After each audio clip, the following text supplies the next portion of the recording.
Hello! Hello! Bienvenue dans cette vidéo où je vais vous présenter les nouveautés et les retours en stock de cette semaine-ci. C'est Cédric, à la technique, c'est Laurent. Coucou! On a reçu 2-3 petites choses. On est parti pour à peu près 2h40 d'émission. C'est vrai qu'il y a de quoi faire. Minimum. En même temps, c'est la période. Ouais, on y est là. Ouais, on y est vraiment. Il y a du lourd, il y a du très lourd. On va essayer de ne pas faire les pipelettes. Hein. Donc, je promets rien. Non, c'est pas gagné. Hein. les deux commères. Les bonnes résolutions, c'est en fin d'année et ça tient quand même jamais. Hein. Voilà, c'est ça. Allez, on va commencer.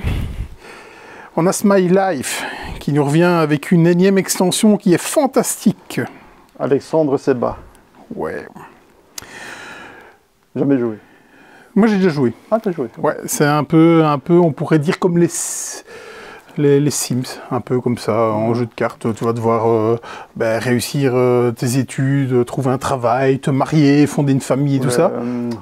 Comment ça s'appelle, la recherche du bonheur là? Ouais, la quête du bonheur. Ah, la quête du bonheur. Ouais, c'est ça. Des titres anglais. Sauf que là, oui, évidemment, c'est un jeu de cartes. Tes adversaires vont pas laisser faire. Oui, il faut essayer de te mettre une maîtresse, te faire virer et tout ce qui va avec. Et ici, oui, c'est ça. Et ici, dans l'extension fantastique, on va retrouver des anges, des fées, des démons, des vampires, des sorcières, pour encore plus de chaos, je pense. C'est l'extension de Smile Life. Voilà. Petite boîte. La petite boîte première. Ça fait pas mal. Hop. Path of Civilization. Qu'est-ce qui nous a fait ça, s'il te plaît? Fabien Gridel. Fabien Gridel. Et qu'est-ce qui nous a fait, monsieur Gridel? Turing Machine, assez entre autres. Rest in peace. Ouais. C'est chez Captain Games qui nous avait habitués à des plus petits opus. Et là, ils nous sortent... c'est sûr que c'est le grand écart. Hein. La mastoc qui va avec. Ça change de... Comment ça s'appelle, Mixit? Oui, Mixit, Sites, oui, 13 mots. À tout niveau. Hein. Ouais, on n'est pas sur la même complexité, en tout cas. La boîte est méga grande. C'est du 1-5 joueurs, c'est du 14+, et c'est pour des parties de 20 minutes par joueur. On a pu tester le proto, il y a déjà plusieurs mois de ça. Je pense que toi, entre-temps, tu l'as rejoué. J'ai pas joué, non, je l'ai récupéré, mais je l'ai pas joué. Un jeu de civilisation. Il y a quand même des marqueurs un peu enfin, qui sont là de Seven Wonders, un tout petit peu, les cartes rouges, les cartes bleues, les cartes vertes, tout ce qui va avec. C'est un peu le même public. Hein. C'est un peu le même public? C'est quand même un peu plus haut, non? Oui, un petit peu peut-être, sans extension. Oui, sans extension, c'est sûr. Mais... Oui, un petit peu plus haut. Enfin, bon, ça reste tout à fait abordable. Hein. Voilà. On n'est pas, malgré la taille de la boîte, etc., ce que le look peut laisser penser, on n'est quand même pas dans l'expert du tout. Non. Un bon jeu pour initier, voilà. Ouais. Donc on l'avait testé à l'époque, moi j'avais beaucoup aimé. Ouais. Vraiment. Sa grande qualité, c'est qu'il est tout se fait de manière simultanée. Oui. Tout le monde joue en même temps. Oui. Donc quand on dit 20 minutes par joueur, c'est un peu bizarre d'ailleurs. Oui, ça fait qu'une partie en 20 minutes, non, on n'y est pas. Une partie à 4 joueurs, c'est 1 heure. Hein. 1 heure, hein, je pense, oui. Grand maximum. Oui, c'est ça, parce qu'on avait joué à peu près 3/4 d'heure, on était presque à la fin, quelque chose comme ça. Avec, c'est sympa, c'est très mécanique évidemment, ouais. C'est assez abstrait, on est loin d'un jeu de civ tel qu'on l'entend, avec un art technologique, avec en tout cas tel qu'on l'entend, avec un côté 4X. C'est pas du tout ça. C'est pas du tout ça. Ouais, il y a un petit peu de combat, mais un peu comme on pourrait dire, comme on le trouve dans Seven Wonders, gauche-droite, qu'est-ce qui se passe, majorité. Donc c'est un jeu de civ, mais ouais, on n'est pas sur un 2D Edge, par exemple, hein, ça loin de là, hein, clairement pas. On ne s'affronte pas vraiment. Pas réellement. En tout cas, voilà, moi il me tarde d'y retourner. Ouais, j'ai envie d'y rejouer aussi. D'autant plus que François Romain, qui travaille chez Captain Games, m'avait dit que le mode solo était aux petits oignons, et donc là, voilà, là, il sait comment me parler directement, lui. Hein. Donc, j'ai vraiment envie d'y rejouer aussi. Un truc par contre que j'ai testé et j'ai pas compris pourquoi, alors, les cartes slivées rentrent pas dans l'insert, parce qu'ils ont fait un chouette insert. Ils ont fait un chouette insert, les cartes slivées rentrent pas? Les cartes slivées rentrent pas. Mais pourquoi? Comment à l'époque? À notre époque, on peut encore faire des trucs. Hein. Alors peut-être que l'idée c'est de ne pas les sliver, je peux comprendre. Mais voilà. C'est dommage, ça, du coup. J'ai quand même bien pesté. On enverra toutes nos plaintes directement à l'équipe de Captain Games, qu'on salue, parce que très sympathique équipe. Hein. Mais le jeu est sympa. On a tout dit. Hop, free to play. Qui est-ce qui nous a fait ça, s'il te plaît? Jean-Marie Gallonnier. Oui. Qui est un peu aussi illustrateur, il me semble. En tout cas, tu l'as mentionné tel quel. Ouais. Il a fait aussi Focus, plutôt. Oui, Focus Espito.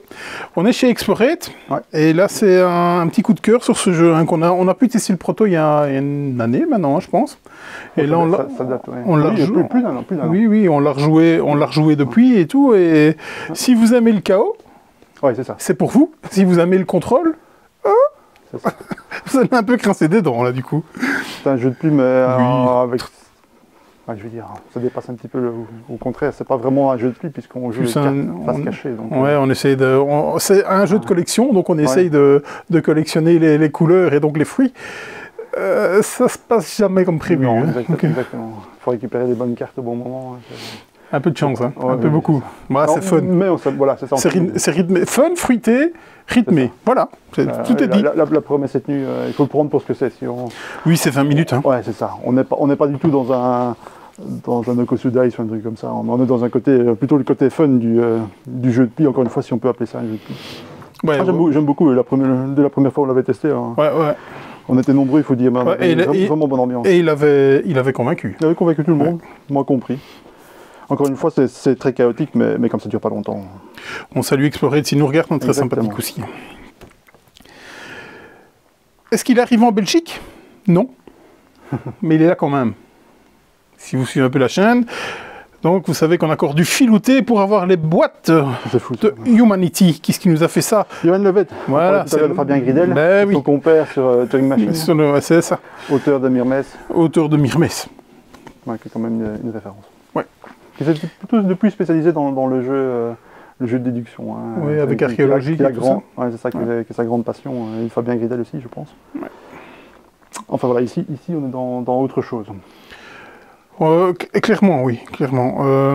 Donc on est chez Bombix, le matériel est de belle qualité. Je l'ai testé à Vichy, j'ai pas mal aimé du tout, hein. C'est plutôt pas mal. J'avais testé à Cannes, j'étais un petit peu resté sur ma faim. J'en attendais plus en fait. Ah non. Et puis même si je savais que c'était Bombix, donc... Bombix, généralement Bombix, il va pas très très haut en complexité. Hein. Mais j'ai trouvé fort mécanique en fait. Ah ouais. Trop mécanique à mon goût.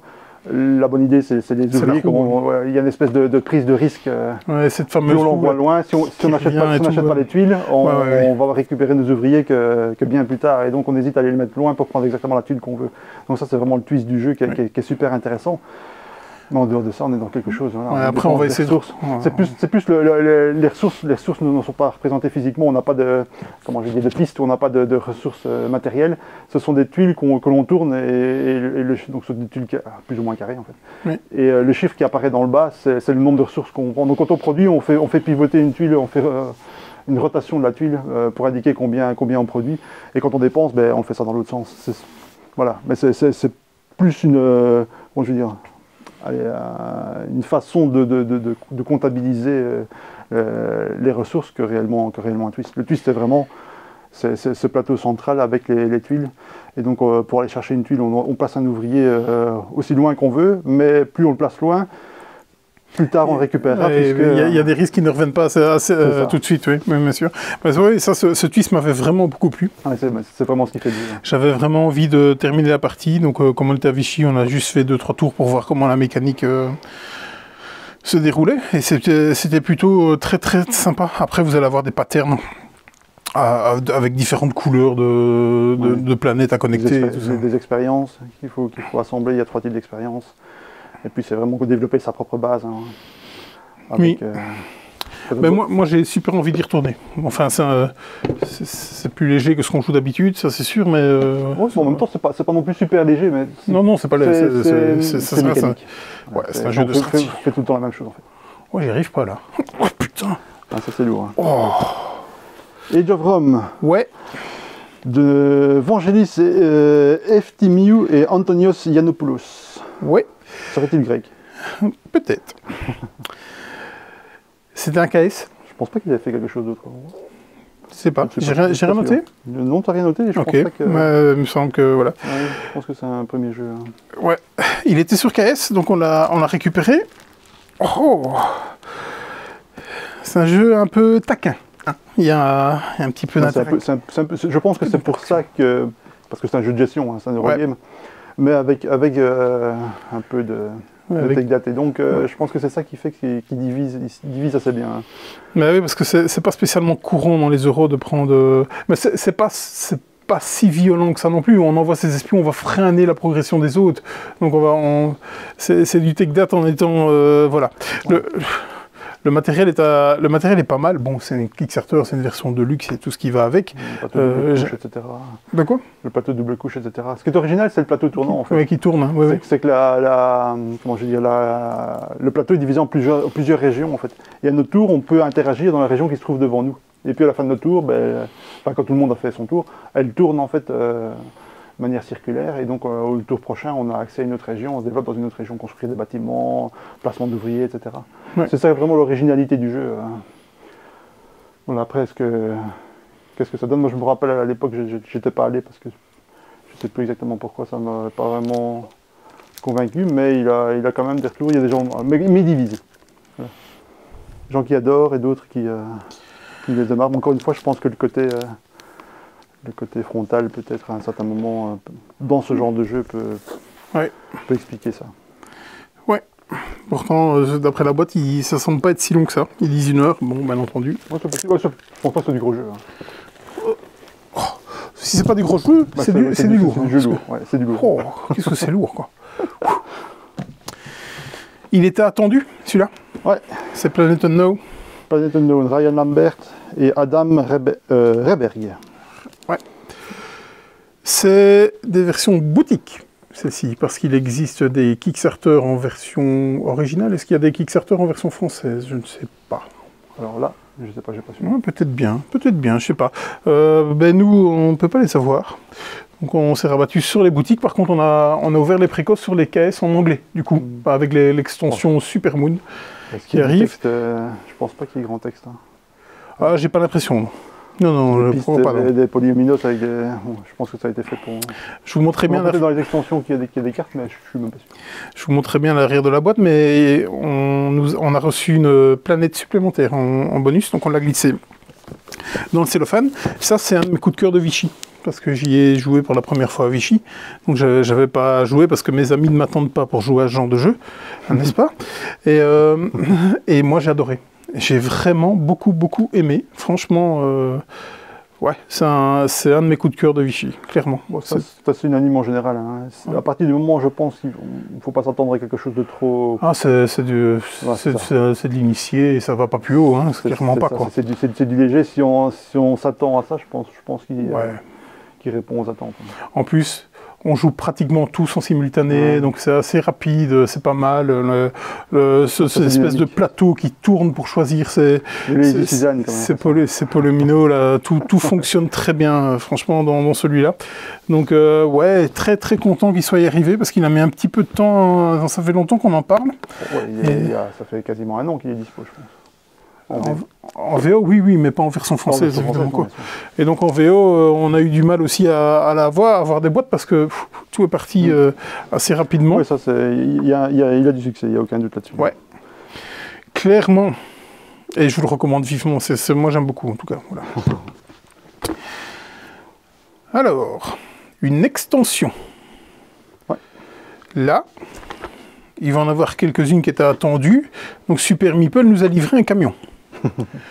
La première extension dont on va vous parler, c'est celle de Boon Lake, c'est Artefact. Donc, bien entendu, qui nous a fait ça? Alexander Pfister, évidemment, mais il n'était pas seul. Surtout Mario Rossi. Oui. Il est toujours illustré par Kelman Franz, même si on ne le reconnaît pas nécessairement au premier coup d'œil. Non, effectivement. Ouais. En fait, c'est donc le co-auteur, Mario Rossi, c'est un énorme fan de Pfister, de tous les jeux de Pfister, en fait. Qui poste toujours beaucoup sur BGG et qui avait développé d'ailleurs pas mal de fan-made pour ses précédents jeux, donc pour Blackout par exemple, pour Great Western, etc. Sur des factions asymétriques, que ce soit des plateaux, enfin, il a vraiment fait beaucoup de choses et je pense que c'est lui-même qui a contacté Pfister, si je me rappelle bien, et qui lui a proposé après avoir entendu, parce que c'est vrai que Boon Lake a divisé, hein, parce que il y a plusieurs choses qui ont été reprochées à Boon Lake, il y a 4-5 choses. Il a identifié ces 4-5 choses-là, et en fait, il a proposé des solutions en tant que côté joueur, des solutions Pfister qui les a tout à fait validées, et qu'ils ont travaillé là-dessus et ils sont arrivés à cette extension. Bon, du coup, il va falloir que j'y rejoue là maintenant, parce que moi, Boonleg ne m'avait pas spécialement convaincu, et j'arrivais pas à mettre le doigt sur qu'est-ce qui me plaisait pas spécialement dans ce jeu-là, en tout cas. Alors ici, par exemple, l'absence de thème, c'était la première chose. Oui, enfin, en tant que gamer... C'était vraiment dans le genre, par exemple, c'est ce qu'il explique dans une interview, il y a des fils électriques sur les plateaux, etc. Ouais. Les vases, qui est une abréviation, la ressource vase, VA. Ouais, mais là, tu parles de l'extension, là. Non, je parle même dans le jeu d'origine. Okay. Il y a plein de choses qui apparaissaient, qui étaient, tu vois, ces vases, c'était des ressources qu'on récoltait très peu et qu'on utilisait très peu, et il n'y avait pas vraiment une utilité. Ok. Par exemple, ici, voilà, dans l'extension, apparemment, ils ont trouvé l'utilité, ils ont développé, ils ont expliqué ce que c'était réellement. Ils ont rajouté aussi un plateau distinct, il y a de la variabilité. Voilà, ils ont essayé de garder un rythme aussi. Encouragé, parce que, comme il expliquait, pour lui, c'est un jeu où le rush est la stratégie qui prime sur tout le reste, dans le jeu de base original. Et ici, ils ont essayé de l'accentuer, que le jeu ne s'éternise pas, ce qu'il pouvait avoir tendance à faire. Oui, ça dépendait comment tu le jouais. C'était une autre critique d'ailleurs du jeu. Donc voilà, c'est presque un patch, mais qui, je trouve chouette, qui a été développé par l'autre côté, en fait, comment je vais dire, du mur, donc du côté joueur. Ouais. Donc ça, je trouve ça assez chouette. Du coup, moi, Boonleg, c'était un jeu que j'aimais beaucoup, en étant conscient de ses faiblesses. Et j'ai toujours dit qu'une extension pourrait en faire vraiment un excellent jeu, probablement un de ses meilleurs. Voilà, je suis impatient de la tester rien que pour ça. J'espère que tu l'auras, parce que moi, j'ai le jeu de base en VO, donc je veux l'extension en VO. Ouais, je vais regarder, je pense qu'elle est arrivée chez Intrafin, donc ouais, je vais regarder ça. Ouais. Parce que des cartes, autant garder les cartes dans la même langue, comme par exemple pour ce contrat que j'ai fait pour Ark Nova, j'ai attendu la VF. Eh bien, ouais, ok, ça va, on va le jouer du coup, parce que... Ah oui, on va évidemment qu'on va le jouer. Allez. Alors, Super Meeple a eu le nez creux à un moment donné et a écouté un peu ce qui se faisait, ce qui se disait, en tout cas, sur la communauté des joueurs, à savoir que cette petite chose-là, que j'ai en main, qui est l'extension de ça, qui est cette grosse chose-là sur laquelle je suis posé, s'arrachait à prix d'or, mais exagéré, de façon exagérée. Et donc, c'était introuvable, ça c'était à prix d'or. Ouais, et donc, quand Super Meeple a dit on va rééditer Terre d'Arles, qui pour moi est une bonne chose, parce que c'est un très bon jeu à 2 joueurs de ça discute. UV Rosenberg, oui, mais on connaît ton amour pour Monsieur UV, hein. Et donc on l'a dit à Super Meeple, est-ce que vous allez faire l'extension? Et donc elle est là. Alors, donc qui est-ce qui nous a fait ça? Je l'ai déjà dit, hein, Monsieur UV, hein. Avec et l'extension, on a Tito Lorenz dessus. Ouais. Ok. Plus en plus maintenant les extensions, il y a, il y a quelqu'un qui veut se rajouter. Quand tu vois aussi pour Caverna par exemple, il y a aussi des co-auteurs. Ouais. Et donc ici, vous allez pouvoir... Donc Terre d'Arles, c'est un jeu solo ou à 2, donc c'est un jeu à 2 bien entendu pour... là, vous savez le jouer tout seul. Et donc ici, vous savez le jouer jusqu'à 3 joueurs avec cette extension-là. C'est un peu le prélude de Terre d'Arles qui vont donner un petit coup de rapidité, parce que c'est vrai qu'il était assez long quand même, surtout pour un jeu à 2 joueurs. On parle quand même de 1 heure par joueur, hein, sur ce jeu. Enfin, c'est du 2 joueurs. Donc. Oui, c'est du 2 joueurs. Ça reste de l'expert. Ouais, ça reste de l'expert. Et donc, vous allez avoir pléthore d'actions. Au moins à peu près le choix entre 652 actions à chaque tour que vous allez faire. Mais bien entendu, vous allez récolter des ressources pour avoir des animaux, pour construire des bâtiments, tout ce qui va avec. Donc, moi, je l'ai joué il n'y a pas si longtemps que ça. Parce que c'était une de mes tares ludiques. J'ai beaucoup aimé, et le solo, je dois dire qu'il tourne plutôt pas mal aussi. Agréable. Donc, ça, maintenant, c'est un peu beaucoup, ne fût-ce que l'installation. Pour un jeu de joueurs, c'est plus ce genre de choses. Parce que c'est vrai que c'est pas le moins intéressant des Rosenbergiens. Donc voilà, Terre d'Arles est revenu. Le problème que j'ai avec lui, moi, c'est qu'il y a il me déprime quand j'ai déplié le machin entre le brun et le vert. Il est vraiment déprimant. C'est pas sexy. Ah, c'est un des pires. Bien que la couve... la couve, oui. Ça va encore. Même si... qui nous a illustré ça? C'est ton compère, c'est toujours soit Clement Franz, soit Lawson. Ici, c'est évidemment Lawson. C'est Lawson. Enfin bon, je les confonds. Hein. C'est vrai? Ils ont la même palette de couleurs. Il travaille toujours sur Commodore 64. C'est moche, mais il y a plusieurs palettes. Quand je dis ça, avec Clement Franz, on voit Boonleg, et Boonleg était quand même, moi je trouvais relativement correct. par rapport à ce qu'il peut proposer d'habitude. Maintenant, quand on voit ses débuts avec les Mans France, il s'est bien amélioré, et heureusement. Hein. C'est relatif. Ouais, mais ça va. C'est plus original en tout cas. Vous voulez une belle couve? C'est suivant, surtout la belle couve. C'est une des plus belles de l'année pour moi. Ouais. Mais on va d'abord parler de celle-ci. Ouais. Petite extension d'un jeu qui va certainement se vendre à 1 ou 2 exemplaires dans le monde. C'est l'extension Monde Marin, pour Ark Nova. Ouais. Donc, qui est-ce qui nous a fait ça? Mathias Wig. Voilà, comment on appelle un One Hit Wonder, un truc comme ça? One Hit Wonder. Je pense. Premier jeu, premier succès. Boum, en plein dedans. Je pense qu'il sera attendu pour son second, il a intérêt à pas se rater. Il va en faire qu'un. Il s'est pas raté sur le jeu, et il s'est pas raté sur l'extension non plus, parce qu'il a fait une extension telle qu'il fallait faire, c'est-à-dire une extension qui rajoute pas grand-chose. Il y a des nouvelles cartes, une nouvelle université qui permet de faire plus de choses. Et de nouveau un côté patch aussi avec les cartes qui défilent plus, parce qu'on rajoute des cartes, donc forcément il y a un système de vagues où la rivière va avancer plus vite. Voilà, donc toutes des choses qui font sens, il n'y a quasiment pas de règles à ajouter. Hein. Il y a quelques nouvelles iconographies. Eh bien, on est tellement dans le rush. On est tellement dans le rush pour l'instant que je n'ai pas encore testé. Ça me permettra de rejouer à Ark Nova, qui est un des jeux que j'ai joué le plus. Je pense que je dois avoir une 30aine de parties, ce qui est solo aussi. Impossible pour moi. Solo. Vraiment solo. Ark Nova a un énorme solo. Dans la boîte de base, il est bien, mais par contre, il y a un solo qui a été développé sur BGG qui s'appelle Arkno, et qui a même un site web qui, donc, en fait, qui va générer C'est du fan-made. Je pense bien que c'est du fan-made. Je pense bien. Là, je dis peut-être une bêtise, mais je pense que Arkno est du fan-made, mais c'est vraiment un excellent solo. Tu as vraiment l'impression de jouer avec quelqu'un, et tu as vraiment l'impression de jouer à Ark Nova. Donc, dans le solo qui est dans Ark Nova, il y a un énorme rush, tu as X tours, je ne sais plus c'est combien, et donc il faut y aller pour croiser. Ouais. Ça, c'est vraiment le truc. Donc, tu n'as pas l'impression de bâtir quelque chose. Tandis qu'avec Arnaud, tu as vraiment l'impression de bâtir quelque chose. Tu peux prendre ton temps, tu es à l'aise. Par contre, au plus il a du temps, au plus il marque des points. Quoi. Donc, c'est toi qui as quand même intérêt à pas trop. Faut savoir jauger le bestiau. Quoi. Ouais. Donc, voilà, Monde Marin... on en a pris des tonnes, on a déjà vendu des tonnes, c'est arrivé vendredi. C'est quelque chose, on le mélange avec le jeu de base et on ne jouera plus jamais au jeu de base tout seul. Je pense que oui, c'est clairement... C'est le genre d'extension. C'est clairement comme ça, donc il faut privilégier. Hein. Il nous a fait le combo avec l'Orcana la semaine passée, le même jour. J'ai encore du mal à m'en remettre. Ok. Du lourd. Aussi. Oui. La Familia est arrivé en VF. Maximilian Mariatil. Oui. Qui nous avait fait Magnastorm et Power Struggle. On a fait un bûcher au laurier d'ailleurs dessus. On a fait un bûcher au laurier dessus. Vous pouvez y aller. Ouais, donc on va pas s'éterniser 1000 temps sur la Familia, qui est une de mes meilleures expériences ludiques de cette année-ci. C'est mon numéro 1 ou numéro 2 de l'année. La plus belle couve aussi, hein, clairement. C'est Monsieur Weberson, hein. Ouais. Et je l'ai mis bien devant dans ma bibliothèque en face. Je trouve cette couve vraiment magnifique parce qu'en plus elle est tellement parlante.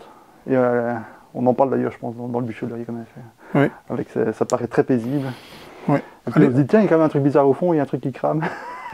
Et tiens, les gars, il y a quand même un qui a une batte de baseball.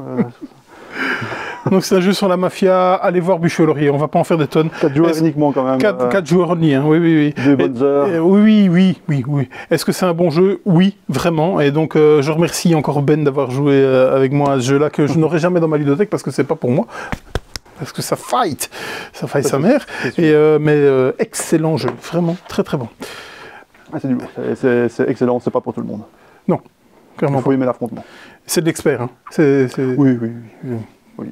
Par contre, ça a un côté très, très euro. Hein. Ouais. La sélection d'actions, etc. On est vraiment dans l'euro et après on est dans la deuxième phase, là on est vraiment dans l'affrontement. La planification. Brasil Imperium, on a l'extension Automato qui vient d'arriver. Donc Zé Mendes, l'auteur d'origine, ici accompagné de Ronnie Fagundes, que je ne connais absolument pas, et de Lucas Schwarzmeier.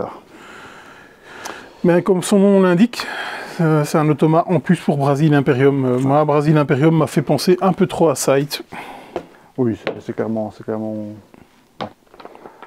Gros succès, ça restera World Wonders. Hein. dont l'extension vient d'être annoncée d'ailleurs, avec des nouveaux bâtiments. Qui arrivent en français, non? Oh, je sais pas, World Wonders n'est pas encore en français d'ailleurs. Je pense pas qu'il est déjà en français. Allez, on va passer du... chaud au début, puis finalement, je l'avais zappé. Sur les conseils de certaines personnes. On va passer du côté de chez Mat Distribution. On a Città Nostra. Okay. De Robin Monpère. Ouais. Ça m'a fait penser un petit peu à... Un peu à The Boss. Ah oui, ok. C'est vrai? Ah, oui, non, tu pensais à quoi? À Battle Line. C'est toujours ce système de cartes. Oui, Scoton Totten et tout ça. C'est ça. Scoton Totten, Battle Line, c'est la même chose. Moi, c'est peut-être le thème qui m'a fait penser à The Boss. Tu vois? Ouais, peut-être, parce que sinon, on est dans un truc, même Drone et Goéland, là, enfin, c'est toujours le même. T'as des... Ah, j'allais placer Drone versus Goéland. Je vais le placer. Il arrive. Je vous parlerai. Okay. Ou alors l'autre aussi, Rit Force, c'est toujours le même. Enfin, les mécaniques sont différentes, mais c'est le même principe. On a des cartes au milieu. Contrôle de territoire, avec des effets sur les cartes. C'est ça, comme aussi Harley Nancy ou ce genre de choses. C'est ça. On est plus. Tu dois même inspiration ici avec un côté mafia. Oui. Plus simple quand même que certains. Oui, c'est du 8+, hein, c'est familial. Ouais, allez, on a Crimbet aussi. Ouais. Éric Jumet. Oui. Ou Jumelle. Pardon, jumelle. Là, on est plus sur un Cluedo, peut-être, ouais. Déduction. Là, on pense directement à ça, parce qu'il y a un coupable avec une arme et un lieu. Donc, voilà, donc effectivement, il va... il y a bien entendu la comparaison qui va se faire. Par contre, il y a des petits côtés, c'est pour ça que ça s'appelle Crimbet, il y a des côtés de pari. On va devoir parier sur le potentiel tueur, le potentiel arme du crime, genre de choses. Même sur le potentiel adversaire qui va trouver le plus de trucs. Donc, c'est marrant avec l'idée d'un bar, en fait, c'est ça. Où les gens parient sur les crimes de Jack l'Éventreur. C'est tellement marrant. Oui, clairement. Après, je ne sais pas du tout ce que ça vaut. Hein. Non. Moi, j'étais un fan de Cluedo quand j'étais plus jeune. Qu'est-ce que j'ai joué à ça quand j'étais vraiment tout petit. Pour ne passer à autre chose. 3 à 5 joueurs, c'est du 14+. On est dans les cordes? C'est ça, le suivant? Ensuite, c'est Sawari. Il vient un peu plus tard dans les cordes. Dans les cordes vient un peu plus tard. Donc Sawari, les maîtres... Non, excuse-moi, c'est pas grave. Bon, maintenant, on va faire Sawari, je l'ai en main. Autant pour moi, mes vieux yeux. Ouais. Qui nous a fait ça? Sawari, Arnaud Chabloz. Et c'est surtout illustré par Miguel Coimbra. Ouais. Un autre boîte qui est fait spécialement pour les boutiques pour savoir bien vous proposer ce qu'il y a dans... Je comprends pas comment tu ne mets pas... Il y a encore des jeux... Bon, Spotter peut se le permettre, mais c'est différent. Comment tu peux te permettre de ne pas... Au moins, il y a une illustration. Comment tu peux te permettre de ne pas mettre une photo du jeu déployé, quoi. Alors, vous allez devoir, avec un chameau qui va se déplacer sur des cartes. Ça, il y a des chameaux neutres aussi que tu déplaces aussi, qui peut bloquer. Qui peut bloquer, donc ça va un peu bloquer, donc on va un peu essayer de bloquer les adversaires, où vous allez essayer de faire des raids. C'est ça. C'est ça. C'est assez classique, ça a l'air sympatoche. Oui. À un 4 joueurs, c'est du 10+, pour des parties de 3 cartes. On y est. Dans les cordes. Exactement, la nouvelle version. C'est dans les cordes, la revanche. Léo Blandin. C'est Léo Blandin, donc je vais essayer de ne pas dire de bêtises parce que... Qui a fait Drone versus Goéland. Voilà. L'excellentissime Drone versus Goéland. Je vais essayer de ne pas dire de bêtises parce que je sais qu'il nous regarde, monsieur Blandin. D'ailleurs, on le salue chaleureusement. Qu'est-ce qu'on a dans les cordes? Eh bien, encore un petit jeu d'affrontement, comme il l'a fait un peu avec Drone versus Goéland. Et donc, vous allez... essayez de mettre KO votre adversaire en jouant certaines cartes. Mais vous allez aussi devoir faire attention à votre énergie pour savoir vous reposer à certains moments, essayer de bien contrer et tout ce qui va avec. Donc Dans les cordes avait plutôt bien fonctionné et on est sur une réédition de Dans les cordes. Un peu amélioré si j'ai bien compris. Oui, je pense qu'il a certainement retravaillé ça, bien sûr. Un petit peu sans doute les retours. Ouais, mais voilà. Je vais arrêter parce que si je dis des bêtises, il va m'allumer. On le salue. Tout à fait. Et promis, je viendrai te voir à Vichy. Incroyable. On passe chez Yellow. Et qu'est-ce qu'on a? On a Guilty. Ouais. Houston 2015. J'ai noté 2014 sur ta feuille. C'est pour ça que je l'ai dit. Je l'ai dit. C'est une faute de frappe. Qui nous a fait ça? Johan Servet, qui est connu pour pas mal d'unlock. Ouais, c'est ça. Pour Carte Aventura ou Moon River il n'y a pas longtemps. Oui, avec Bruno Catala, du coup. King Domino. Un petit côté Orange in the New Black sur la... Ouais, fort. Je pense que je vais repartir avec. C'est vrai? Parce que la petite chez nous qui est en criminologie adore ce genre de choses. Donc, ok, cool. Côté réaliste, etc.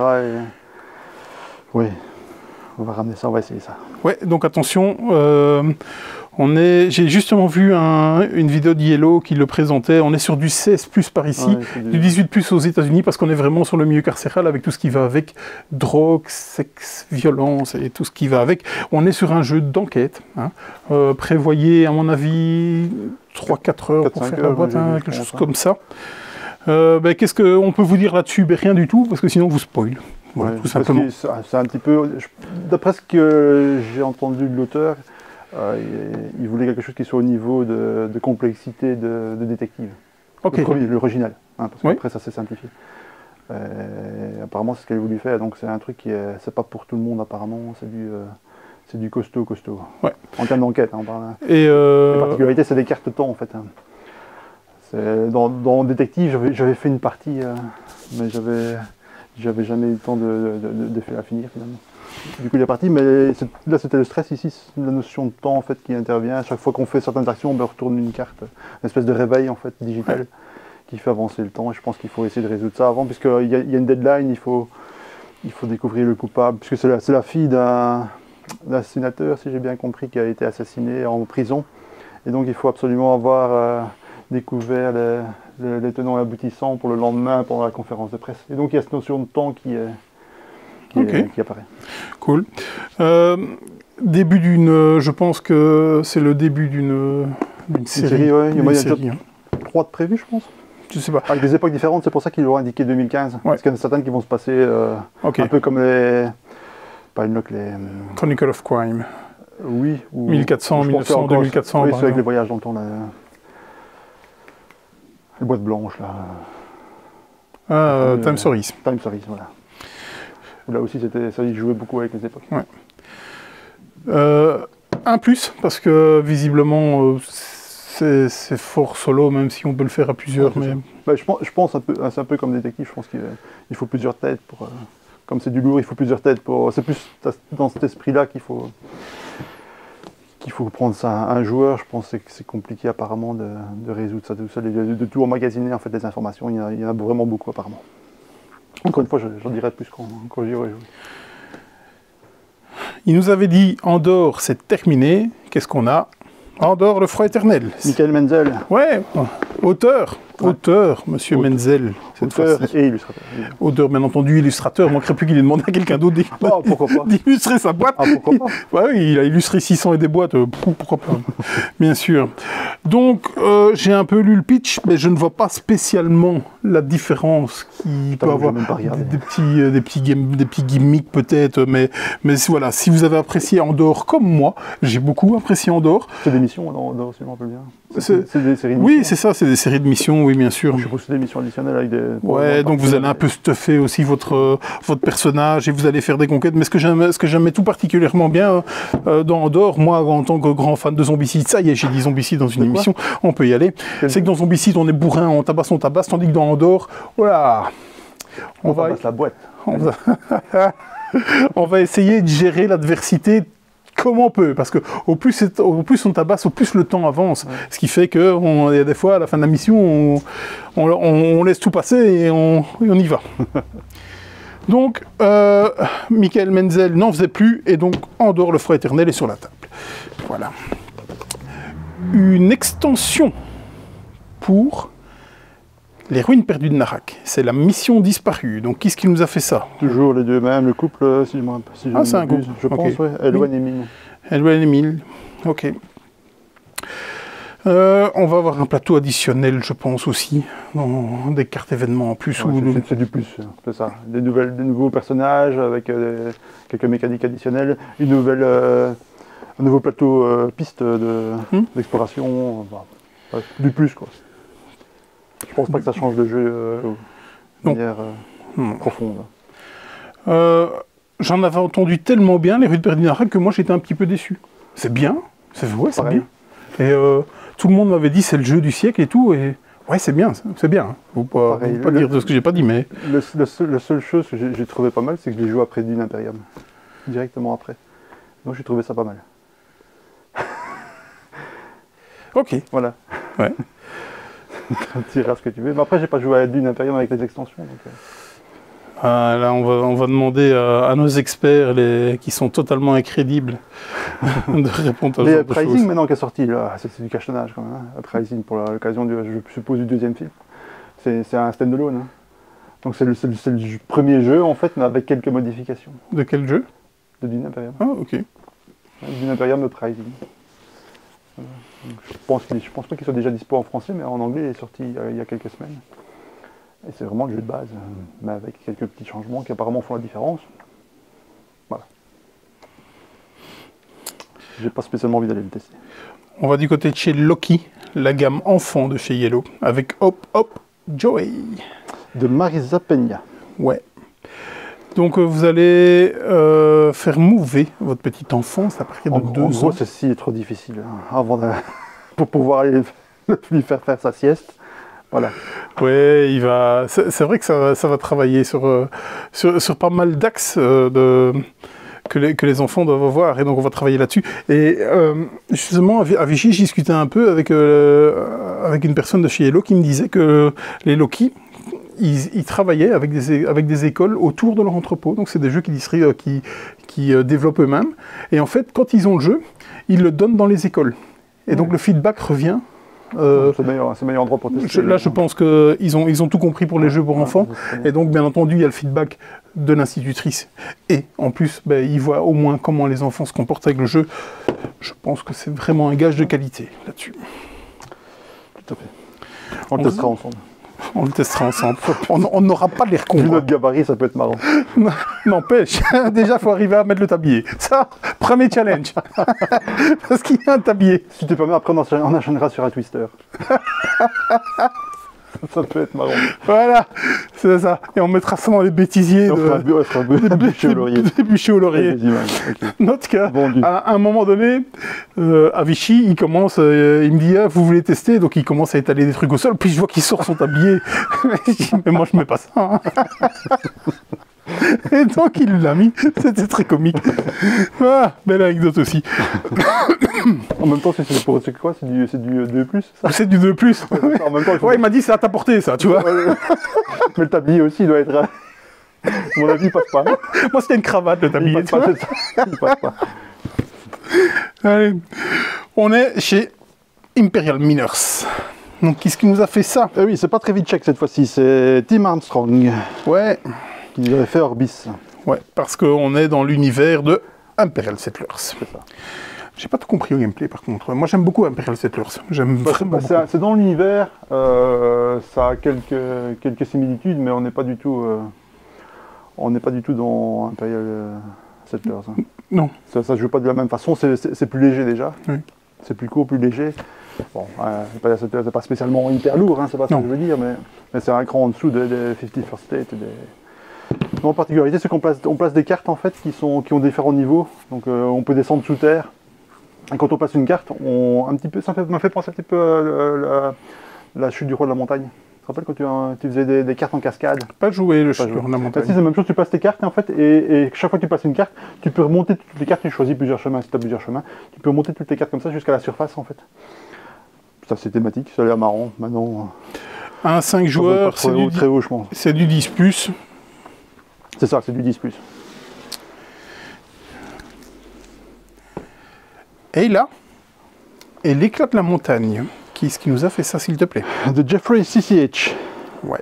Qui a fait Age of Civilization. Qui a fait un truc, je sais plus, qui était à Essen et qui m'avait intéressé. Finalement, je l'ai complètement zappé. Ça me reviendra. Un truc avec un lama, si je me rappelle bien. Soit. C'est solo.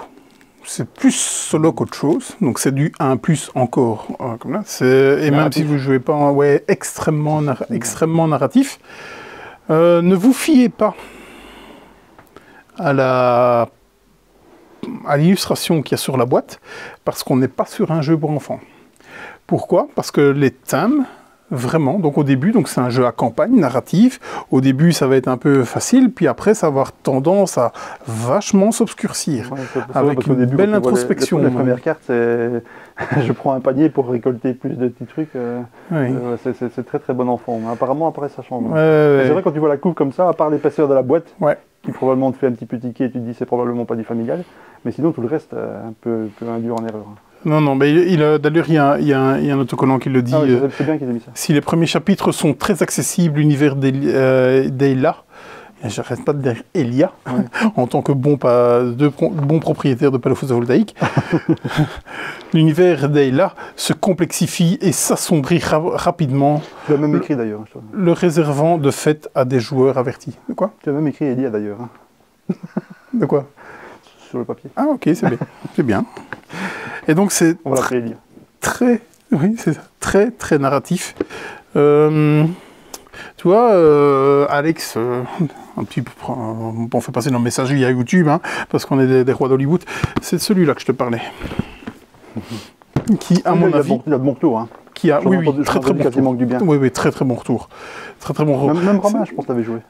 Il faudrait lui demander, mais il faudra demander. Il avait trouvé ça vraiment pas mal. Moi, quand il me l'a été expliqué aussi à Vichy, j'avais très envie d'y aller. Maintenant, j'ai pas le temps. Généralement, les jeux narratifs, ça me passe au-dessus de la tête. Mais effectivement, les retours sont très très bons. Et il y avait quand même une forte attente sur ce jeu. Moi, c'est vrai que les jeux narratifs, moi, c'est deux. Les jeux, il faut lire, sauf les jeux d'enquête. Bizarrement. Ok, mais même moi, les jeux d'enquête. Voilà. De toute façon. Toi, t'aimes bien les jeux d'enquête. Bah ouais, l'intendance. C'est moi, je m'occupe de l'intendance. Voilà, vous occupez pas de moi, je fais le ménage, tout ce qu'il faut. Donc voilà. Une extension, et on est chez une extension pour les aventures de Robin des Bois. Frère Tuck qui est en danger. Ouais. Après Andorre, l'autre jeu, c'est pas Knizia cette semaine. Non, c'est pas Menzel en force. Semaine. C'est beaucoup plus rare, c'est Menzel. Oui, c'est Menzel, oui. On n'a pas de Knizia, on va essayer de trouver un Knizia quand même, incroyable, quoi. Donc, jeu coopératif, celui-là, la patte de Michael Menzel, là, du coup. Je ne sais, j'ai même pas joué à Robin des Bois. Moi non plus. Je pensais justement, je comptais sur toi. Ouais. Pour pouvoir dire un mot dessus, j'ai absolument aucune idée de ce que c'est. Eh bien d'accord, je vais y aller. Garde de mémoire, depuis le retour du roi Richard, la paix est revenue dans le comté, mais il se pourrait qu'elle soit de courte durée. Voilà, de mystérieux guerriers prêts à en découdre débarquent dans la forêt de Sherwood et vos anciens adversaires ravivent les querelles d'antan. Sans hésiter, Robin des Bois et ses compagnons repartent à l'aventure, assistés cette fois de Frère Tuck et ses surprenantes capacités. Voilà. Bon, c'est la dernière fois que je fais les pitchs des bûchers au laurier. Bon, je vois à quel point tu fais ça bien. Ah non, j'aime trop te mettre dans l'embarras. T'es pas prêt de t'en sortir. Ouais. Micro-macro. Crime City, c'est Showdown. C'est l'opus 4 pour celui-là. Donc, qui est-ce qui nous a fait ça? Oui, c'est ça. Un petit jeu d'enquête, on peut dire. Vraiment, donc vous allez devoir retrouver qu'est-ce qu'il a... Visuel, enquête visuelle. Enquête visuelle, bien sûr. D'où est parti le meurtrier, où est-ce qu'il est, par où il est passé, où il a caché l'arme, et ainsi de suite. Et donc, vous vous retrouvez dans une énorme map, carte, pardon, blanche, complètement dénuée de dessin, enfin de coloriage. La couve est raccord. Oui, la couve est raccord. Vraiment, là, on a vraiment ce qu'il y a là-dedans. Et j'ai... vu, donc ça a été l'As d'or à Cannes 2021, et apparemment, ça c'est la 4e partie de l'énorme map, donc les 3 premiers modules seraient en fait une des parties de la map, et apparemment, avec le 4e, tu aurais une énorme map, là, déjà celle-là elle n'est pas petite, et donc là vous aurez quelque chose d'énorme, et visiblement il y aurait du gameplay qui arriverait pour jouer sur ces 4 maps. Ensemble. C'est pas bête. Ouais. Non, il faut une belle table. Ah, il faut un grand mur. Ah oui, putain, grand mur, je pense. Et des bons yeux. Et des bons yeux. Parce que là, c'est le problème que j'aurai avec ça. En même temps, moi, pas de problème de daltonisme. Là on est bien, ça c'est beau. Un similo. Et cette fois-ci, on est dans l'univers du Seigneur des Anneaux. Ouais. Il y a un auteur là-dessus? Bah oui, en plus, oui, bien sûr. Sont des bons en plus. Pierre-Lucas Zizi, Almariac. Qui est connu pour il a Evergreen notamment. Oui. Je me rappelle bien de Great Split. Oui. Lucas Zizi, il a fait comment ça s'appelle encore? Je sais pas, mais moi rien que The Great Split, il a fait plein de choses. Et Martino Ciacciara aussi. Comment ça s'appelle encore ce jeu? Soit. Ça me reviendra. Au niveau, donc on est chez Gigamic hein, pour ce petit jeu Memory. Donc au niveau de la maison originale, on est sur Horrible Guild, donc qui a The Great Fit et l'excellent Potion Explosion. Qui change de nom d'ailleurs, si je me rappelle bien. De quoi? Horrible Guild, non? Ils ont changé de nom. Ah, je ne sais pas. Ok. Parce que c'est vrai qu'Horrible Guild, il me semble que j'avais lu ça. Soit. Un énième opus dans la gamme des 6000. Ouais. Ah, il est là. Quick Shot. Ouais. Qu'est-ce qui nous a fait ça? C'est Jikanai. Qui nous avait fait. Connu pour Love Letter. Qui nous avait fait Love Letter. On a adoré ce jeu. On a kiffé ce jeu. J'ai tout entendu sur ce jeu. On a adoré. Détesté, adoré. Oh, on a failli bouffer la boîte tellement on n'en pouvait plus. Okay. C'était. J'ai tout entendu. Alors. Clairement, on a détesté ce jeu, on va pas se le cacher. On a totalement détesté ce jeu. Par contre, on n'est absolument pas la cible de ce genre de jeu. Ouais, c'est ça aussi. Ceci explique cela. Vous aimez tout ce qui est bataille royale et les pans dans ta gueule, c'est pour vous. Alors, les pans dans ta gueule, une partie, ça dure 2-3 minutes. Donc, il se pourrait très bien que tu te prépares à faire une action, il y a quelqu'un qui retourne une carte, pan, t'es mort. Voilà, ton action, tu la fais pas. Mais en fait, c'est un peu comme un loup-garou pour une nuit. Tout se résout en un truc, hop, basta, on recommence une partie et rouler jeunesse. Voilà, donc dans Quick Shot, vous allez essayer d'être le dernier en vie dans tout ça. Et donc, y a même des fois de la carte que tu vas jouer va te tuer toi-même. Pour te dire. Kamikaze, quoi. Non, c'est un truc en disant la carte de plus petite valeur est... le joueur avec la carte de plus petite valeur est haute. Mais peut-être qu'il y en a un qui a joué avant, qui a viré toutes les petites valeurs, et donc tu te retrouves avec ta petite valeur. Non. On a détesté, clairement. Mais franchement, il y a un public pour ce genre de jeu. C'est pas nous, c'est pas moi, ça c'est sûr. Mais ça peut fonctionner du tonnerre. Et franchement, on le voyait tourner à Vichy, il y en avait beaucoup qui aimaient ça, ce genre de choses. J'ai entendu beaucoup. Tout est son contraire, en fait. Ouais, donc ici, ils mettent 10 minutes par partie. Moins. Clairement moins. He's back. Outlive. La Complete, comment ça s'appelle ça? Complete Edition. Complete Edition. Ouais. Pourquoi? Parce que vous avez l'extension Underwater dedans. Qui est-ce qui nous a fait ça, s'il te plaît? Alors, il s'agit de Gregory Oliver. Ou Olivet. Je sais pas. À la française. Miguel Coimbra. Ouais. Deuxième. Moi? Du bon Miguel Coimbra. Parce que, moi? J'ai toujours beaucoup de mal avec lui. J'aime bien ce jeu. J'aime bien. J'ai jamais joué. Pas certain que ce soit Itacam. Probablement pas. Un peu classique, mais j'aime beaucoup cette gestion d'armes, de ressources, mais surtout la gestion des survivants et tout ça. Je le trouvais déjà assez thématique. Pour 1 €, c'est pas mal, ça se souligne. C'est vrai, c'est rare. Bon, on avait la version Kickstarter de luxe avec les vraies balles et tout ce qui va avec. Enfin, les vraies balles, on s'entend bien, les balles plastiques. Les grands plateaux aussi. Ouais, et tout, donc ça le faisait. Ils avaient complètement foiré les espèces de grosses figurines. Enfin, voilà, c'était... Mais dommage. Donc, ouais, moi j'ai beaucoup aimé. Justement, moi c'est le thème, ça faisait penser à Fallout, ce genre de choses. Ok. Justement, le thème m'avait vraiment arrêté. Donc là, maintenant, ça me fait toute chose de le revoir entre mes mains parce que j'ai envie d'y retourner. C'est du placement d'ouvriers avec des fonctions de valeur. Hein. Chacune de vos unités a une certaine valeur. Et donc, s'il y a une grosse unité là, vous ne pouvez pas y aller. Enfin, c'est plutôt pas mal. Ou alors, il va falloir lui mettre des balles pour que vous puissiez rentrer. La gestion de l'eau était hyper importante. Donc, ouais, très, très envie d'y retourner. Le thème est présent. Hein. Oui. Ça aurait pu être un Mind Clash. Post-apocalyptique et tout. Ouais. Moi j'aime bien la couve, hein. Vraiment, je trouve. Enfin, je te dis, c'est un des Coimbra que j'aime bien parce que en général, je suis pas client. Ouais. Je dirais bien qu'on le jouera ensemble, mais je crois j'ai plus de chances de gagner le $1 que de jouer avec toi, je pense. J'ai tellement de trucs à jouer.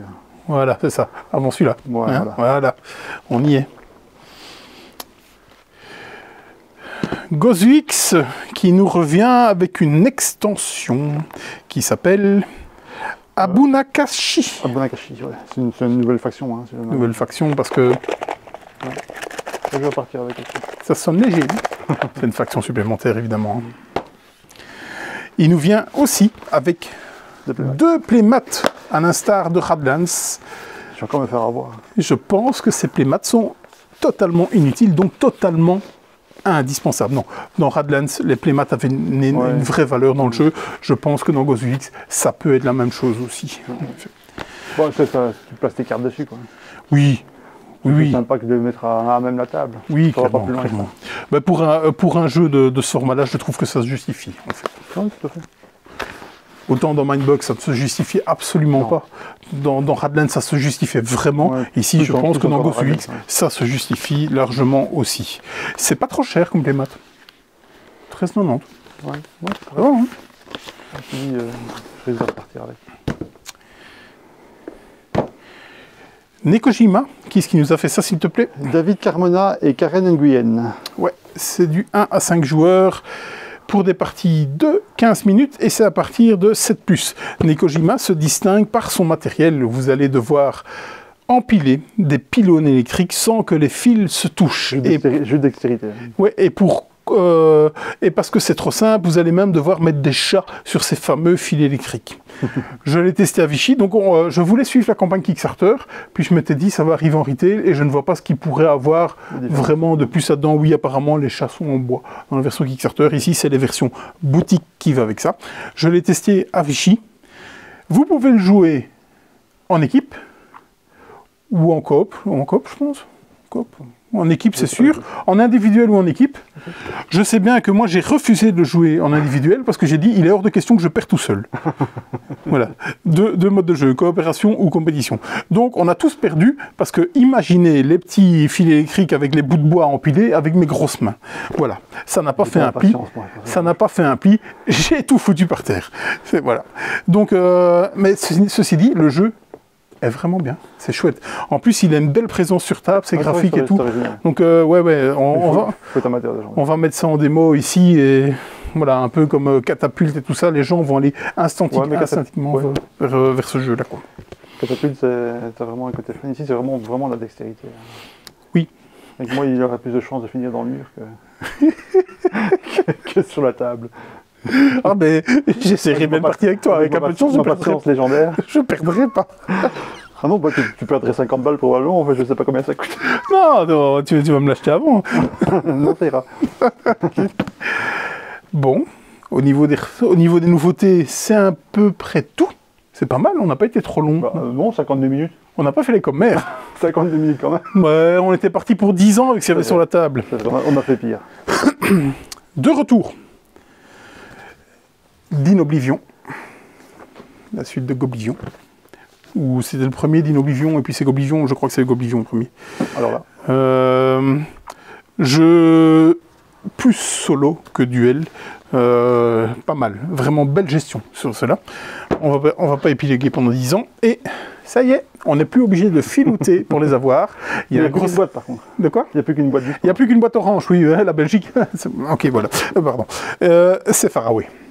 Faraway est un excellent jeu avec... tordu, assez atypique. Surtout, vous pensez que vous allez... c'est l'Amérique, vous êtes à Las Vegas, vous êtes le roi du monde, vous allez faire le scoring, et là, on en rediscutera. Vos premières parties vont être une catastrophe phénoménale. Donc, Faraway est là. On en a pris tout plein. Bon, cette fois-ci, la distribution est belge, donc normalement... ça ne devrait pas poser de problème. On avait déjà pris pas mal pour les fêtes, hein. Lors de la... Oui, pile poil. Donc là, jusque-là, on est pas mal. Eh bien, c'est tout. Non, qu'est-ce que j'ai mis? KS, Préco... Préco, t'as mis Barrage Colorado Collection. Oui, un Trafin nous a annoncé qu'il allait localiser, comme ils localisent tout pour Barrage et Terraforming Mars, donc ils font la même chose pour Barrage. Une des maps qui est arrivée du dernier KS, donc je suppose qu'il n'y avait pas qu'une map, il y en avait une deuxième, il y avait la map duel. Je suppose que la map duel arrivera à un moment donné. Okay. Donc c'est la map en français pour un plateau supplémentaire pour Barrage, évidemment, et ça arrive pour Cannes, donc février 2024. Okay. Je t'avais pris, je pense. Oui. Mistwind en KS. Oui. Mistwind en KS. Oui. Ouais. C'est pas déjà livré? C'est pas déjà livré? Non, non, ah non. Ah, je pensais que c'était livré. Non, le Page Manager vient seulement d'avoir lieu, quoi. Ah oui, ok. Donc, ouais, il y a beau succès pour Mistwind. Hein. Ouais, vraiment, le matériel est sympa, c'est du pick-up and deliver, mais apparemment qui est relativement fun, ce qui n'est pas toujours le cas du pick-up and deliver. Ouais, effectivement. J'avais hésité à le prendre. Ouais, tu l'avais pas vu passer, c'est moi qui t'ai dit. Ouais, c'est ça, et puis c'était quand même fort léger, j'ai pas pris finalement. Ouais, donc Mistwind en KS, donc Préco, on a ouvert les Préco. Ouais. Moi, ça a l'air sympa. Ouais, autre chose? Mycelia. Non, il n'y a pas Mycelia. Je me suis planté, j'ai pris le Play Manager, mais un Play Manager à 0 $. Donc je ne connais pas le prix des boîtes, je ne connais pas l'expédition et tout. Donc oui, on a signé Mycelia. À quel prix? On ne sait pas encore. Okay. Voilà. Donc tu ne peux pas le mettre en préco. Donc les précos ne sont pas encore ouvertes. Ok. Acrylogic. Roll and Write, ou Truc and Write. Oui, c'est ça. C'est ça. Donc j'en ai pris pour la boutique. C'est Léandre Proust qui fait ça. Léandre Proust, il a fait Clash of Deck, qui est, à ma connaissance, un des seuls Kickstarter gratuits. Ouais. Et donc là, il recommence... En jeu de société, en tout cas. Oui, oui. Il recommence avec... c'est une espèce de sudoku avec des couleurs aussi. Donc il va falloir jouer. Et donc, il est aussi gratuit. Et donc, pourquoi ce sera 2 €? Ben, c'est parce qu'il y a 2 € de frais de port. Et donc... je donne un prix de play, moi. Oui, c'est ça. Il existe en print and play, et puis on le trouve dans les magazines ludiques aussi. Il met des planches. Donc j'en ai fait venir pour que, voilà, tout centralisé. On ne les vendra pas. Enfin, si, on va les vendre au prix du port, simplement, puisque c'est un article gratuit, bien entendu. On ne va pas mettre ça en vente. Donc si vous le voulez, vous saurez le trouver chez nous. Il faudra simplement vous acquitter des frais de port qui vont avec. Ça va. Ça va aller. Ça ne vous ruinera pas, en tout cas. C'est ça. C'est tout? Non, il reste Kelp. Oui. Ouais. Énorme succès sur Kickstarter. Ouais. Énorme. Ouais, déjà avant, on en parlait beaucoup. Hein. Même avant la campagne. Mais est-ce que c'est... Hey, le Knizia du jour. C'est pas Knizia. C'est pas Knizia? Non. C'était sûr? Non, mais je pense pas. Ah, j'ai un petit doute. Ouais. J'ai un petit doute sur Kelp. Moi, je sais pas. Je sais pas. En tout cas, énorme Kickstarter. 10 000 backers, c'est un truc comme ça, un truc de fou. Jeu à deux joueurs, vous allez jouer les pieuvres contre les... C'est Shark versus Octopus, je pense. Ça, c'est un truc. Donc, ouais. Ouais, ça, je te dis, j'en entends parler depuis pas mal de temps. Hein. Ils ont vraiment fait en amont beaucoup, ce qui explique probablement aussi le succès. Mais c'est vrai que ça a l'air sympa, le jeu est joli. Et ils ont beaucoup communiqué, donc je ne suis pas trop surpris du succès. Ouais, là aussi, j'ai pas encore eu les frais définitifs et tout ça, donc il n'est pas encore ouvert en précommande. C'est pas hors de prix, je pense. Non, clairement pas. Bah, c'est un jeu de joueur aussi, hein. Il faut qu'il commence à gonfler les prix, mais ça reste... T'as pas Interdarl derrière toi? De quoi? T'as pas Interdarl derrière toi? Si. Voilà. 75 €, ça va? C'est vrai. Pas 2 joueurs. 2 joueurs. Donc énorme projet, tout fonctionne bien, on va l'avoir en boutique, donc certainement moins cher que sur KS. On n'a pas encore ouvert les précos parce qu'encore une fois, on ne connaît pas le tarif définitif, mais on va en avoir et je pense que je vais en prendre assez bien. À mon avis, c'est un jeu qui va clairement être localisé derrière, je pense. Il y a grande chance. Vu le succès. 10 000 backers, ce sera localisé. Oui, il y a grande chance. Donc il est de loin. Numéro 1 sur Kickstarter en termes de vente pour l'instant, en termes de jeux de société, alors qu'il y a un zombicide derrière lui. Donc c'est pour dire. Hein. Et généralement, les zombicides éclatent les scores. Donc encore un énième zombicide qui arrive. Et pour le moment, en tout cas, Simone, c'est plus ce que c'était non plus. Quand j'ai regardé ce week-end, il était largement derrière. Simone, à mon avis, plus de succès qu'ils avaient. À mon avis, ça va monter. Non, il faut dire aussi les succès KS, il y a beaucoup. Hein, donc les gens reviennent un petit peu entre ceux qui sont pas livrés, qui prennent du temps ou qui. Je pense que c'est plus non plus la. Ouais, il existe encore des énormes, surtout sur Gamefoon, hein, des énormes projets qui coûtent très cher. Oui, tout à fait. Bah, ici, Foodchain. Moi, je voulais absolument le prendre, mais 300 balles pour un jeu que j'ai déjà. Ah, je voulais le suivre, j'ai même pas fait la demande. Hein. 300 balles. Oui, c'est 300 balles. Si tu rajoutes les frais de port et la TVA, bah, t'es quasiment à 400, quoi. Ouais, parce que... Wow. T'as entre 350 et 400. Parce que ok, il faut payer le jeu, il faut payer le développement, mais je pense que l'ancienne édition via Splotter accorde des beaux jours devant eux. Hein. C'est cher, ça reste cher Splotter, mais pas à ce point-là. Hein. Splotter, je pense qu'ils ont vendu la licence une blinde. Hein. Bus aussi, hein, quand il était sorti. Mais comment ça se fait parce qu'il y a un reprint de Ketchup et tout ça qui arrive? Ok. Ça, je ne sais pas ce qu'ils ont discuté. Ça a été reprint et puis... ils ont... Je pense que la première licence qui a été vendue, c'était avec Bus. Foodchain, il y a déjà une version espagnole, si je ne m'abuse, qui était déjà retravaillée. Une version un peu plus commerciale, entre guillemets. Mais toutes leurs licences, je pense, sont vendues cher. En Asie, il y a une version d'Indonésia qui est aussi, entre guillemets, de luxe. Donc ça ne m'étonnerait pas qu'on les voit un jour arriver, mais ce sera toujours à des prix. Et je pense qu'ils ne veulent pas se concurrencer, probablement eux-mêmes aussi. Et donc, Foodchain... Après, si vous mettre 300 balles dans un jeu, j'aime autant mettre 300 balles dans Foodchain qu'un autre. Je ne mettrais pas 300 balles dans Foodchain, mais bon. Mais si je ne l'avais pas, si j'avais pu revendre le mien avant, ou ce genre de choses, parce que je ne m'attendais pas à un tel prix. Je m'attendais, oui, à 150, peut-être 200 avec l'extension, mais que ça ne soit pas nécessairement beaucoup plus cher que le jeu chez Spotter, qui est déjà hors de prix. Ici, on a 300 €, sans la TVA, sans le port. Donc vous allez dans l'extension Ketchup, ils ont mis de la vaseline. Après, il y a beaucoup de matos dans l'extension Ketchup. Il y a autant de cartes que dans le jeu de base. Oui, il y a quasiment autant de ressources. Et ça ne vaut pas 300 €, je suis désolé. Mais le jeu chez Spotter ne vaut pas non plus, entre guillemets, sans... Voilà. Ça vaut chaque centime, c'est un jeu à 120 balles. Okay. Et certains diront la même chose de la Cerda. D'accord, l'édition est différente. Mais... oui, l'édition est totalement différente chez Spotter. On est limite proto. Ici, ce ne sera pas le cas dans celui-ci quand même. Ils ne vendent pas le même nombre de boîtes et il n'y a pas le même nombre d'heures de développement. Toute la différence est là. On en parle toujours. Qu'est-ce qui fait le prix d'un jeu? Certains vont dire c'est le matos. Moi, je te dis que c'est le développement. Le développement, on est d'accord. Quand tu as 2 ans de développement intense sur un jeu, ben, voilà. Et puis tu as un jeu où tu as déjà entendu parler d'une faiblesse d'un gros plotter. Voilà. Toute la différence, elle est là. Allez, on arrête de faire des pipelettes. On a de toute façon perdu tout le monde avec, oui, voilà. On a passé l'heure là. Avec nos divagations. Ouais, il fallait passer l'heure. Hein. Voilà, c'est ça. Non, c'est vrai qu'il fallait le mentionner, Foodchain, parce que c'est... Ouais, c'est exagéré. Moi, je suis surpris par le nombre de pledgers quand même, parce qu'il y a quand même... Il y a quand même un paquet, quoi. Il y a certainement un paquet qui ne savent pas dans quoi ils mettent les pieds non plus. Non, c'est ça. Et c'est pour ça que je m'attends à pouvoir acheter une version un peu moins chère. Ouais. Au départ, ils vont taper les prix, et puis après... ça va se calmer. Ouais. Ah non. Tout est possible. Ouais. Quand on voit le prix avant le reprint de Foodchain et surtout de l'extension, tu dois vendre plus cher que tu l'avais acheté. Alors que c'était déjà très cher. Ouais. Enfin, soit. Au niveau reprint, je ne sais pas si je l'ai dit, comme il y a eu leur canal la semaine passée, on a le reprint du 7.1 et du 7.2 qui sont là. Je pense que je l'ai dit. Donc il reste encore un tout petit peu de display. Encore un tout petit peu de display dispo. Faites ce que vous voulez. Voilà. Allez, ça partira de toute façon. Mais oui, ça partira. Allez. À bientôt. Ciao. Salut.